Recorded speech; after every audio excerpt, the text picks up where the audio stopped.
सब काम क्यों कर रहे हैं? ये इसलिए कर रहे हैं क्योंकि दिल जब चलना रुक जाएगा तो दिल ब्लड को पंप नहीं करेगा। जब दिल ब्लड को पंप नहीं करेगा तो जो वाइटल ऑर्गन्स हमको जिंदा रखने के लिए जरूरी होती हैं उनमें खून नहीं पहुंचेगा। खून नहीं पहुंचेगा तो खून के साथ ऑक्सीजन नहीं पहुंचेगी। जब खून और ऑक्सीजन नहीं पहुंचेगी तो उन वाइटल ऑर्गन्स की मृत्यु होने लगेगी और वो अपनी वाइटैलिटी को लूज कर देंगे। कौन कौन सी वाइटल ऑर्गन्स होती हैं? Heart, lung, liver, kidney, brain.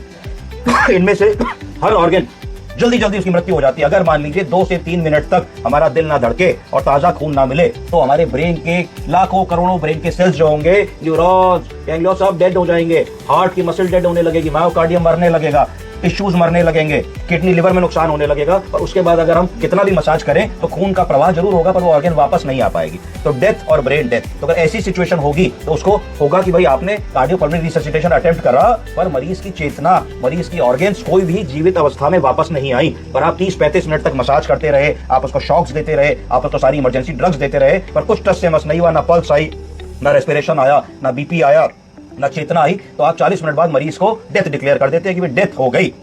अब ब्रेन डेथ क्या होता है? ब्रेन डेथ का मतलब यह है कि आपने मरीज को सीपीसीआर करना शुरू करा और 1, 2, 3, 4, 5, 6 मिनट के बाद आपके पैरामेडिकल स्टाफ अरे देखिए मॉनिटर पे पल्स आ रही है, ईसीजी रीड करना शुरू कर गया। तो आपको एक चैन की सांस आती है कि इसका मतलब मेरे कार्डियक कंप्रेशन से, मसाज से, सीपीआर से, इलेक्ट्रिक शॉक से मरीज के दिल की चेतना वापस आ गई और हार्ट रेट 140 की 130 की वापस आ गई। आप खुश हो जाते हैं कि मरीज जो है बचा लिया।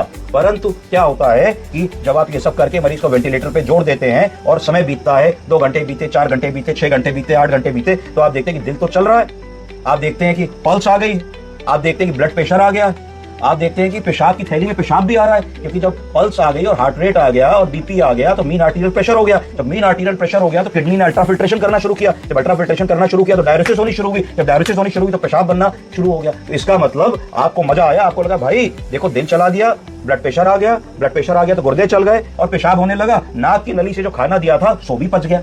ठीक है, पर दिक्कत क्या हो रही है कि जब हम कह रहे हैं अम्मा आंख खोलो, बाबूजी आंख खोलो, बाबूजी मुट्ठी बनाओ, बाबूजी जीभ दिखाओ, या घर के फैमिली मेंबर्स आ रहे हैं तो उनकी चेतना नहीं वापस आ रही है। तो ये बड़े समस्या की बात है। परिवार कह रहा है साहब चेतना क्यों नहीं वापस आ रही है, कब वापस आएगी, कैसे वापस आएगी?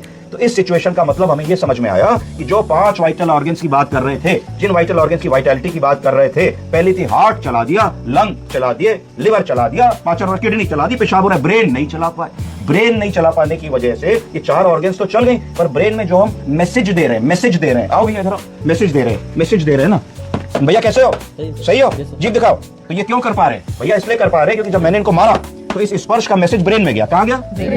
ब्रेन में एक बात पूछी, जीभ दिखाओ, तो ब्रेन ने उस बात को प्रोसेस किया और प्रोसेस करने के बाद इन्होंने आउटपुट दिया, जीभ दिखाओ भैया, दिखा दिया। पर अब क्या प्रॉब्लम आ रही है कि जब हम उनको स्पर्श कर रहे हैं, ये तो कर रहे हैं, यहाँ से इंपल्स ट्रेवल कर रहा है, वो इंपल्स ब्रेन में जा नहीं रहा, या जा रहा है तो प्रोसेस नहीं हो रहा है, और अगर प्रोसेस हो रहा है तो आउटपुट नहीं आ रहा है। तो तीनों में से किस चरण में प्रॉब्लम आई है ये जानना बहुत कठिन काम होता है, किसी के लिए भी, बड़े डॉक्टर के लिए भी। परंतु इस सिचुएशन को हम लोग कह देते हैं भाई फंस गए, ब्रेन डेथ हो गई, ब्रेन काम नहीं कर रहा है। ब्रेन डेथ डिक्लेयर करने की भी एक क्लास में लूंगा, उसमें कमेटी बनती है, 3 मेल के डॉक्टर बैठते हैं, मजिस्ट्रेट को चिट्ठी जाती है, तब जाके आप किसी को ब्रेन डेथ डिक्लेयर कर सकते हैं।